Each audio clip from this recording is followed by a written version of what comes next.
तो are you excited for the root word session? क्या आप सब तैयार हैं रूट वर्ड सेशन के लिए? लिख दीजिए यस सर।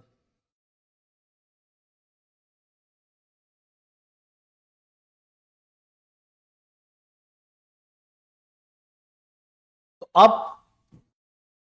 अब बेहतरीन ढंग से पढ़ेंगे रूट वर्ड्स और बहुत सारे वर्ड्स हमें याद हो जाएंगे।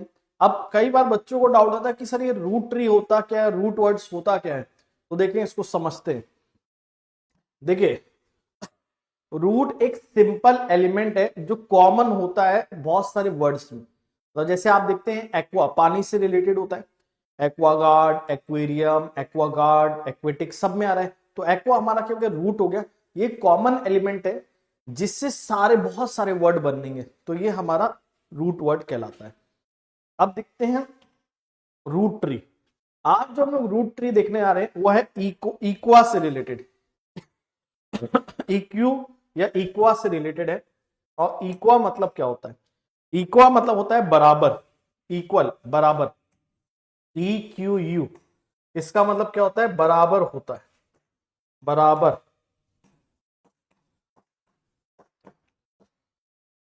आई होप दिख रहा है बेहतरीन। तो इससे बनने वाले वर्ड क्या होते हैं? Equivalent, equilibrium, equipoise, adequate, equivocal, equal तो हम सबको पता ही है, इक्विडिस्टेंस। ये सारे वर्ड हमारे किससे बनते हैं? ई क्यू यानी इक्यू से बनते हैं। इक्यू से बनते हैं मतलब इक्वल से रिलेटेड है, बराबर से रिलेटेड है। अब देखते हैं वन बाय वर्ड इन सारे मीनिंग को समझते हैं वर्ड्स को। तो जैसे पहला वर्ड है हमारा इक्विडिस्टेंट। इक्विडिस्टेंट मतलब क्या होता है? सम मतलब एक समान दूरी होना, एक बराबर दूरी होना। जैसे मान लीजिए कोई पॉइंट है यहां पर, उसकी जो दूरी है नॉर्थ से और साउथ से क्या है? बराबर है, तो हम क्या बोलेंगे? इक्वी डिस्टेंस है। तो इक्वी डिस्टेंस मतलब बराबर दूरी होना, इक्वल दूरी होना।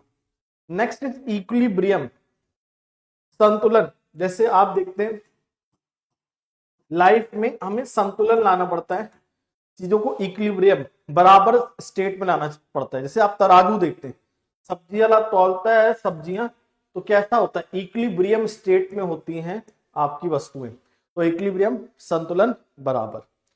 Next word is equipoise. Equipoise मतलब क्या होता है? आपको संतुलन होना, quality of equality of distribution, मतलब बराबर चीजों को बांटना। जैसे कॉमन सेंस और बहादुरी, ये आपके अंदर इक्विपॉइज्ड होना चाहिए, बराबर आपके अंदर पोजीशनड होनी चाहिए। तो इक्विपॉइज मतलब भी संतुलन होता है, लेकिन इसमें जैसे कोई चीजों को बराबर बांटने के सेंस में।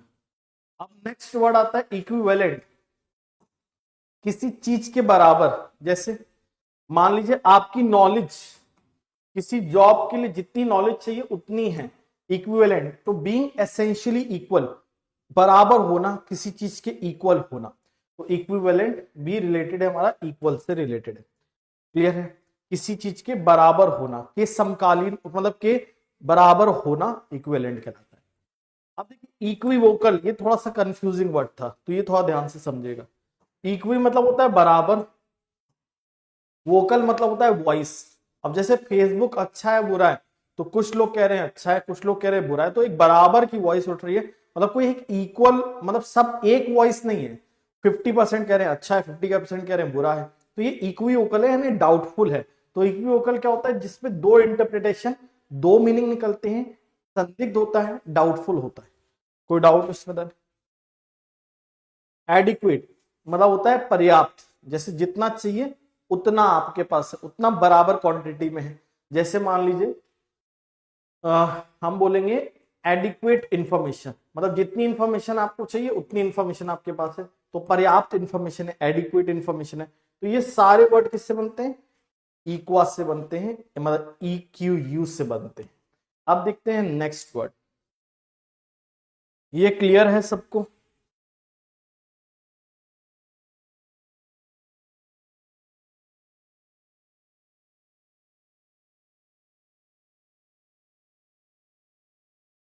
अब देखते हैं हम लोग नेक्स्ट वर्ड क्या है हमारा।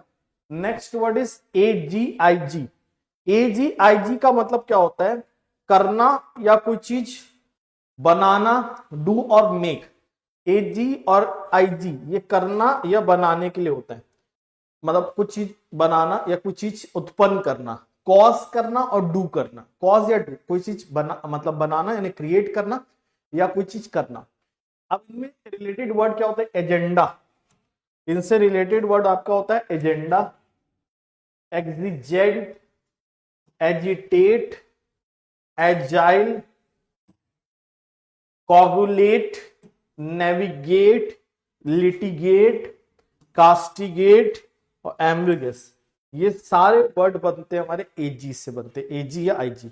इनमें सब में एजी आईजी आ रहा है। देखिए एजेंडा में एजी आ रहा है, एग्जीजेंट में आईजी आ रहा है, एजिटेट में एजी आ रहा है, नेविगेट में आईजी आ रहा है, एजाइल में एजी आ रहा है, कोगुलेट में एजी आ रहा है। तो इन सबका एक कॉमन मतलब क्या है? एक रूट है, वो एलिमेंट है ना सब में। तो अब देखिए इनका मीनिंग समझते हैं। पहला है एजेंडा, कार्य सूची। इसको एजेंडा को क्या कहते हैं? कार्य सूची कहते हैं हिंदी में। मतलब जो चीजें करनी है, थिंग्स टू बी डन, जो चीजें की जानी है उसको एजेंडा कहते हैं, कार्य सूची। एजिटेट, भड़काना, यानी क्या करना? कॉज करना। कॉज मतलब क्या? ट्रबल, कॉज ट्रबल, ट्रबल उत्पन्न करना। जैसे हमने बताया था ना, आपका एजीआईजी किससे? डू या कॉज से रिलेटेड है। एजाइल, एजाइल क्या होता है? लचीला तरीके से कोई चीज कर लेता है, यानी जैसे डांस करता है तो ऐसे मूव बिल्कुल एजाइल है, यानी फ्लेक्सिबल है। तो to do, the ability to do difficult things very easily, flexibility से कोई डिफिकल्ट चीज कर लेना एजाइल होता है। मेंटली भी हो सकता है, फिजिकली भी हो सकता है। जैसे वोकेबलरी है, आप बिल्कुल यूं याद कर लेते हैं, तो आपके अंदर क्या करने की आदत है? चीजों को बहुत आसानी से करने की आदत है, यानी एजाइल है। Coagulate, to move together, to cause to move together. जैसे आप देखते हैं दही होती है, वो क्या होती है? मिल्क कर्ड में कोगुलेट कर जाता है, जम जाता है, जमना या जमाना। तो यहां पर क्या होगा? चीजें जब इकट्ठे होने लगेंगी, जैसे आप देखते हैं ना बैक्टीरिया सब इकट्ठा हो रहे हैं तो दही जम जा रही है। तो to bring together, to cause to bring together, साथ में लाना, उसको हम लोग कहते हैं कोगुलेट या जमाना। हिंदी में बोले तो जमाना या जमना। नेविगेट, दिशा दिखाना। तो यहां पर क्या कर रहे हैं? Causing to move in a direction, मतलब आपको किसी दिशा में कॉज कर रहे हैं, ले जा रहे हैं, ये नेविगेट कर रहे हैं। जैसे शिप आप देखते हैं, नेविगेट करने के लिए कुछ डिवाइसेस होती हैं जो शिप को डायरेक्शन बताती हैं। लिटिगेट, आईजी मतलब क्या है? करना। तो लिटिगेट में क्या होता है? मुकदमा करना, डू अ लॉ सूट, मुकदमा करना, मुकदमा करना। कास्टिगेट, अब इसमें भी कुछ किया जाता है, लेकिन क्या किया जाता है? सजा दी जाती है, यानी cause punishment to someone, do punishment to, मतलब गिव पनिशमेंट टू।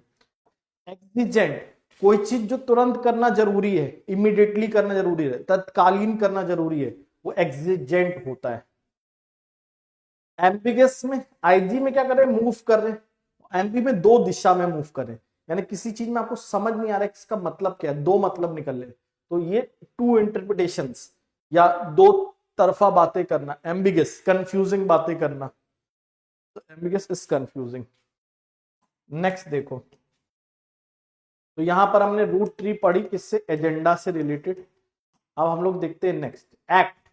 एक्ट का मतलब भी होता है करना, तो एक्ट से रिलेटेड है एक्टिव। एक्ट वर्ड से रिलेटेड है एक्टिव, सक्रिय। इनएक्टिव, निष्क्रिय। प्रोएक्टिव, अर्घ सक्रिय, मतलब पहले से ही सक्रिय हो जाना, पहले से एक्टिव हो जाना, प्रोएक्टिव।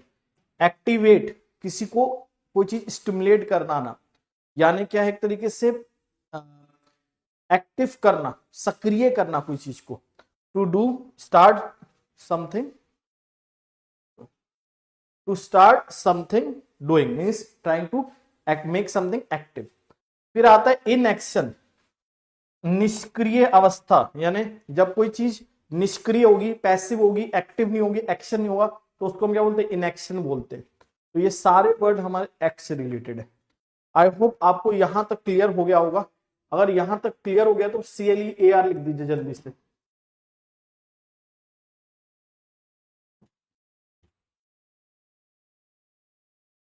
फिर हम लोग लास्ट 2 रूट्स देखेंगे।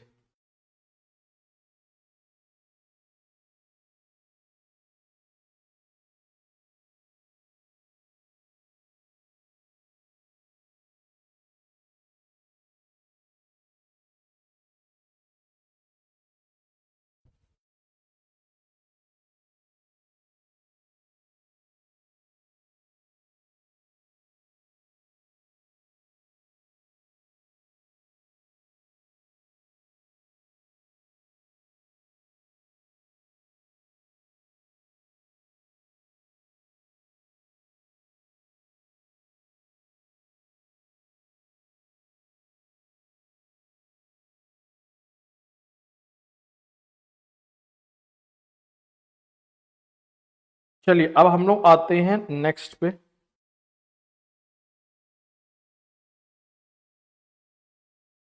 आई होप यहां तक आपको सब समझ में आ गया होगा एक्ट तक। अब नेक्स्ट हमारा क्या है, let us see the next set of words. ANN ENN ये हमेशा वर्ष से रिलेटेड है, वर्ष मतलब ईयर से रिलेटेड है, याद रखिए। ANN ये हमेशा किससे रिलेटेड है, वर्ष से। जैसे biannual, annual, anniversary, annals, millennium, centennial, bicentennial, quadrennial, perennial, biennial, ये सारे वर्ष से संबंधित वर्ड हैं। सब में आप देखोगे क्या आ रहा है, ANN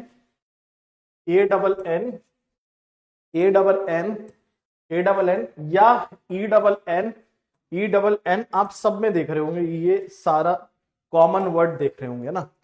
अब देखते हैं इनसे रिलेटेड वर्ड्स। एनिवर्सरी, एनिवर्सरी क्या होता है, सालगिरह, the turning of a year. जैसे आप बोलते हैं ना 25th एनिवर्सरी है, मतलब 25वां साल है मैरिज को, तो सालगिरह को एनिवर्सरी कहते हैं। क्लियर है, राशि clear, very good. Next word देखो, एनुअल, सालाना, जो साल में एक बार हो उसको क्या कहते हैं, annual, which happens during a year. साल में एक बार हो एनुअल, साल में 2 बार हो बाय एनुअल। बाय मतलब किसके लिए, 2 वर्षीय, मतलब 2 वर्ष, मतलब क्या, साल में 2 बार होने वाला। क्लियर, याद रखिएगा। एनल्स, एनल्स क्या होता है, ऐतिहासिक रिकॉर्ड्स होते हैं। Anno Domini, in the year of Lord, मतलब जैसे जीसस क्राइस्ट वगैरह आप जानते हैं, तो उनको जैसे बोल रहे हैं कि इन द ईयर ऑफ लॉर्ड, मतलब जब भगवान के वर्ष से, ऐसे बोला जाता है। मिलेनियम, 1000 वर्ष का अवधि, 1000 ईयर पीरियड, है ना, 1000। सेंटिनियल, शत, मतलब 100 ईयर्स मतलब क्या होता है, 100 साल की अवधि। बाय सेंटिनियल, 200 साल में एक बार। सेस्क्विसेंटेनियल, सेस्क्विसेंटेनियल मतलब होता है 150 साल का पीरियड, 150 वर्ष का अवधि। क्वाड्रेनियल, 4 साल में एक बार होने वाला क्वाड्रेनियल। 2 साल में एक बार होने वाला बाइनियल। हमेशा सदाबहार वर्ष चलता रहेगा, पेरिनियल, मतलब एवर लास्टिंग, कभी खत्म नहीं होगा, हमेशा जारी रहेगा, सालों साल, पेरिनियल हो जाता है। तो ये सारे वर्ड आई होप आपको समझ में आ गए होंगे। एक बार रिवाइज कर लेते हैं। एनिवर्सरी, सालगिरह। एनुअल, साल में एक बार होता है। बायएनुअल, 1 साल में 2 बार होता है। एनल्स, ऐतिहासिक रिकॉर्ड होते हैं। Anno Domini, in the year of Lord. Millennium, 1000 साल की अवधि, मिलेनियम 1000। सेंटिनियल, 100 साल की अवधि। बाय सेंटिनियल, 200 साल का पीरियड। सिस्किसेंटिनियल होता है 150 साल का पीरियड। क्वाड्रेनियल, 4 साल में एक बार। बाइनियल, 2 साल में एक बार। ऐसे एक ट्राइनियल भी होता है, ट्राइनियल, ट्राई मतलब 3, ENN मतलब साल, तो ट्राइनियल मतलब 3 साल में एक बार। और सदाबहार, पेरेनियल। मजा आया इसमें, बताओ, बेहतरीन वर्ड्स थे। अच्छा लगा तो लिख दो यस सर, अच्छा लगा, समझ में भी आ गया ये सारे वर्ड। अब तुम लोग देख पार्टिसिपेट नहीं करो, नहीं तो मैं तुमसे पूछता तो तुमसे और ज्यादा याद हो जाता।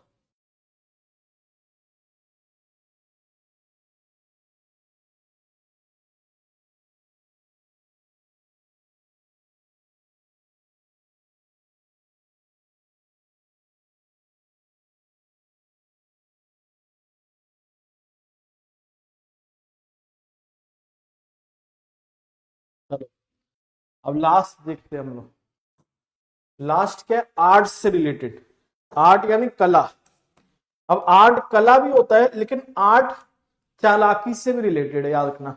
जैसे आर्ट एक तो कला भी होता है, और आर्ट में क्या आपके अंदर चालाकी की गुण भी है, वो भी आर्ट के लिए रहता है, ठीक है, याद रखना, ये आर्ट का दूसरा मीनिंग होता है।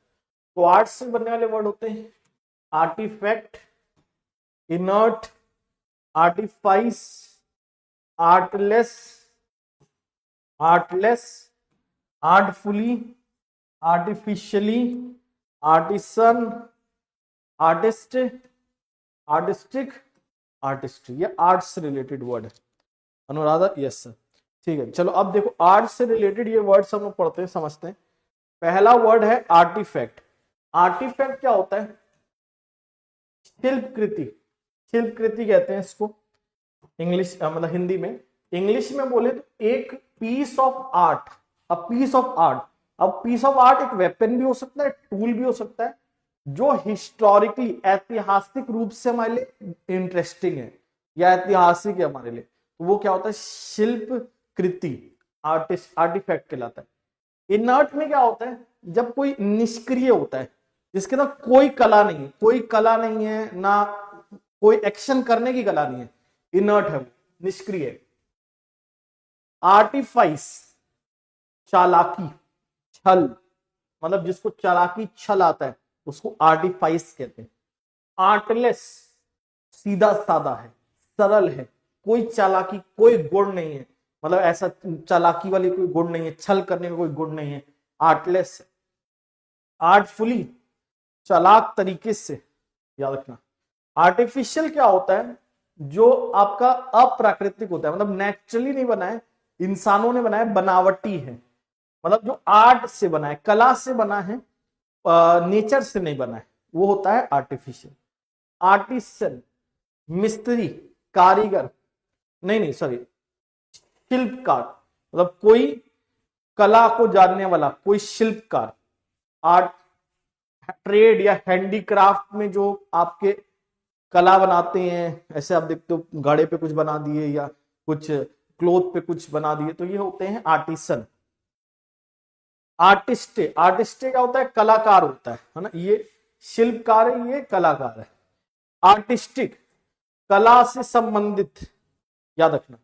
आर्टिस्ट्री मतलब क्या है, ये कलाकारी, मतलब चीजें जब आप ऑब्जर्वेशन से आपके अंदर कला आती है तो उसको आर्टिस्ट्री कहते हैं, मतलब बहुत एक कह सकते हैं उच्च कला होना आपके अंदर, तो वो है आर्टिस्ट्री। क्लियर है, तो ये सारे वर्ड आपको क्लियर हो गए, एक बार रिवाइज कर लेते हैं।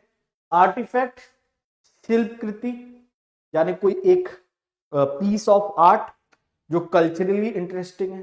इनर्ट, कोई कला नहीं है एक्शन करने की, मतलब निष्क्रिय है। आर्टिफाइस, चालाकी, छल। आर्टलेस, सीधा सादा, भोला भाला, जिसके अंदर कोई कला नहीं है लोगों को बनाने की। आर्टफुली, चालाक तरीके से। आर्टिफिशियल, बनावटी। आर्टिसन, शिल्पकार, या एक तरीके से बोल सकते हैं हम जिसको कला है बहुत ज्यादा, ट्रेड वगैरह में, हैंडीक्राफ्ट में। आर्टिस्ट, कलाकार, है ना। आर्टिस्टिक, कला संबंधित। और आर्टिस्ट्री, उच्च कला। तो यहां तक अगर आपको अच्छा लगा तो लिख दीजिए यस सर, मजा आ गया, बहुत बेहतरीन ढंग से आपने रूट्स बताए। और अगर कोई डाउट है तो बताइए, नहीं तो आज की क्लास के लिए फिर रखेंगे इतना ही। कोई doubt, any doubt, no doubt लिख दीजिए अगर कोई डाउट नहीं है तो।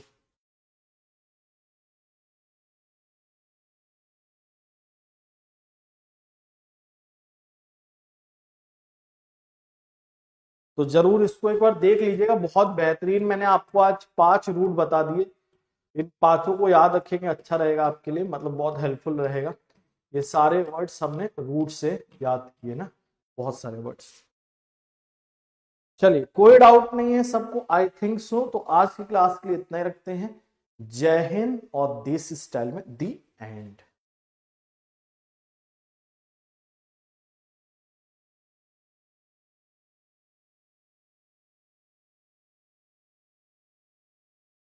Anuradha, thank you sir. Rashi, no doubt, ठीक है। जो बच्चे लेट में जुड़े वो क्लास का 20 या 22-23 मिनट से